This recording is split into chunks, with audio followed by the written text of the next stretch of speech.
So, alright mga kabatang, yan at andyan ang anak ko at ako'y magpapatuka nga ng pataw, yan. Magandang umaga sa inyo lahat, yan. Patukayin natin ng pataw.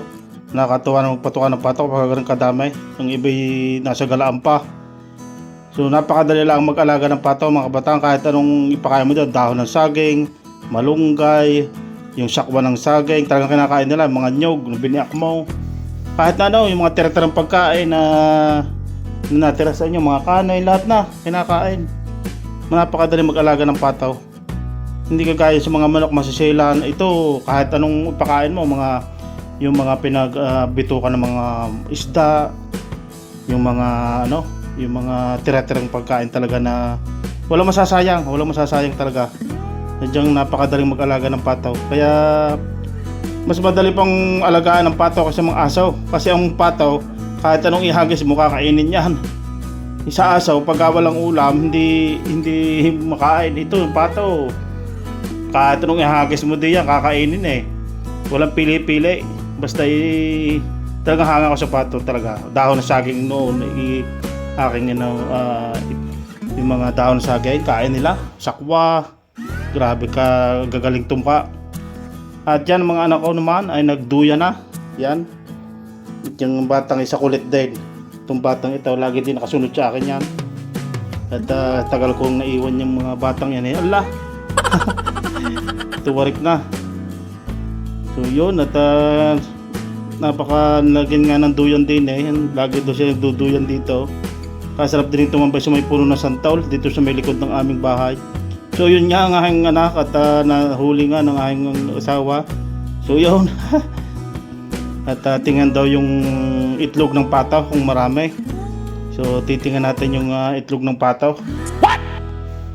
Sadya naman napakaraming itlog ng pataw. Minsan nakita ko, binila ko 30, 20. Siguro sama-sama na yun pag yung sa dami ng itlog ng pataw.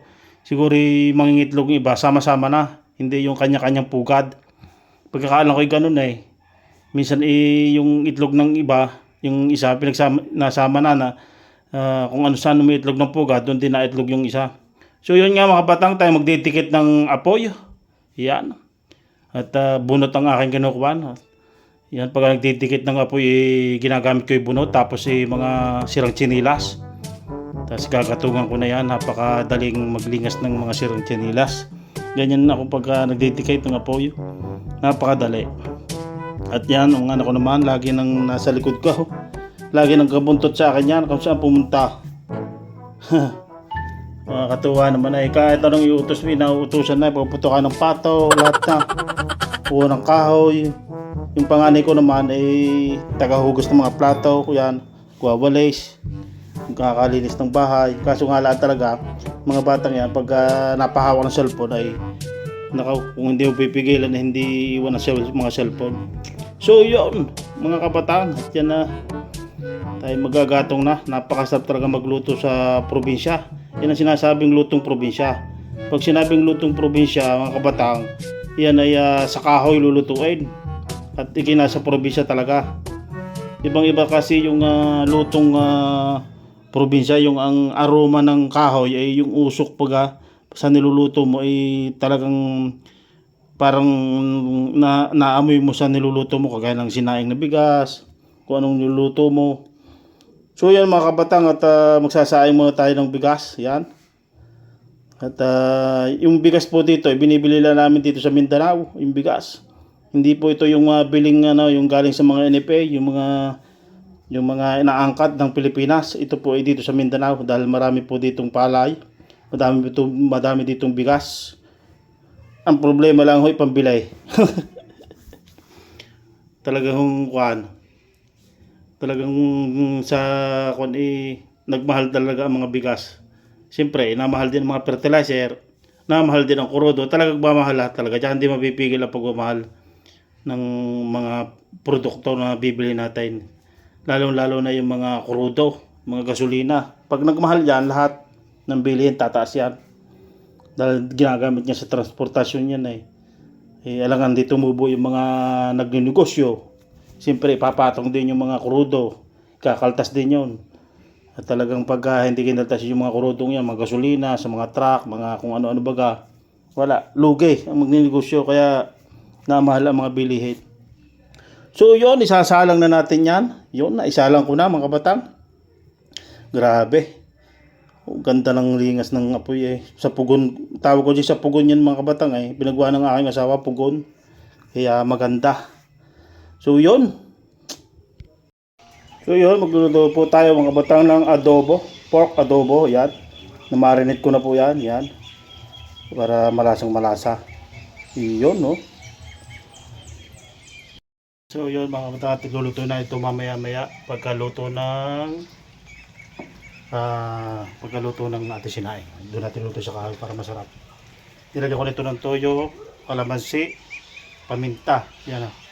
Tsaka konting bitchin, minarinate ko na para pag sinangkotsa natin, may lasa na ito hanggang sa maluto. Yun. So yun mga kabatang, tingnan natin to kung luto ng kanin natin. Ayun na at luto na, amoy na ang kanin. Bang iba talaga ang lutong probinsya dito sa kahoy. Isalang na natin ang kawali at mag-umpisa na natin ang pagluluto. So magigisa lang muna tayo ng sibuyas bawang, yan. At mantika muna. Yun, no. Painitin natin mantika, yan. At pag sumasamahin na tayo sili, sibuyas, bawang, yan. Pag sumasamahin na, sabay-sabay na yan. Para malasang malasa at sabay-sabay silang kumatas. Yun, no. Yan, nagpapasarap talaga dyan mga kabatang pag yung isasangkot sa inyo yung mga sibuyas, bawang, sili. Yan, minarinate na pork adobo. Mahilak na rin po yung paminta, toyo. Yan. Sangkot na natin yan. Pag nagluluto mga kabatang ng pork adobo ay akin munang minamarinate para malasang malasa ang baboy. So yun. Halo-halo lang mga kabatang, halo-halo para pantay ang mga lasa niyan. Yun, no? Masarap talaga magluto dito sa kahoy, sa aming pugon. So taklob muna natin. So yun, at bunoksan na natin at ating haluin uli. Tingnan natin kung paano natin mapapalambot ito. Palambutin muna natin ito ng bahagya. Masarap kasi mga kabatang yung malambot yung pork adobo. Yung hindi mga gatal-gatal baga. So, lagyan muna natin ng tubig. At lalabugin muna natin ito mga kabatang. Para pag kinain naman ng mga bata at hindi makunat siya. Yun, lagyan natin paminta. Yan. Pampalasa, pampalis din lansa. Yan. At lagyan din natin yan ng nor cubes. Lalagyan natin ng nor cubes yan para malasang malasa. Yun, no. Siyempre pork yung ating ilalagay. Yun. Isa lang naman yan. Isa lang. Tama na yun. At lagyan natin ng konting suka. Kasi nilagyan ko na rin yung mga kabatang ng 4 na kalamansi na aking ginawang yung juice ng kalamansi. Yun. Nilagyan ko rin yan nung minarinate. So yun. At lalagyan din natin ng asukal para balanse ang lasa. Yan. So, pampulutan, pang-ulam, okay na. Yun, mas gusto ko talaga dito mga batang yung naglalagi-lagitek, yung nagmamanti-mantika. Pero pag niluto natin ito, may sabaw-sabaw. Gawa ng gusto ng mga bata ay may sabaw. So, taklo ba natin? Yan. Saglit lang maluto yan mga kabatang. Yun. Nagkuluan na. Yan. At lagyan natin ng konting toyo para panang-panaman lasa. Napakahusay nito. Amoy pa lang talagang amoy sa kapitbahay ay ang amoy ay talagang mapaparais ka talaga. Ayun, ang ganda ng apoy natin. Tingnan naman sa pugon. Ibang-iba ang luto natin diyan, madaling maluto. Oh, dali lang magbula ka sa ganda ng kahoy kong iyon. So yun mga kabataan, tapos natin magluto ng adobo. So pakita ko sa inyo yung niluto kong adobo. Yun. Ano? Namit to. Nilagyan ng konting sabaw-sabaw. Yan, para may panlagay naman sa kanin. Yun. Binigyan ko ditong saging.